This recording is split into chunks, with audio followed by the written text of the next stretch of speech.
కోపాలు చాలండి శ్రీమతి గారు, కొంచెం కూలవ్వండి మేడం గారు. చామంతి నవ్వే విసిరే మీరు, కసిరేస్తూ ఉన్నా బాగున్నారు.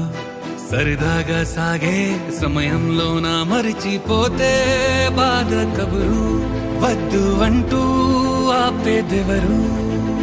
కోపాలు చాలండి శ్రీమతి గారు, కొంచెం కూలవ్వండి మేడం గారు.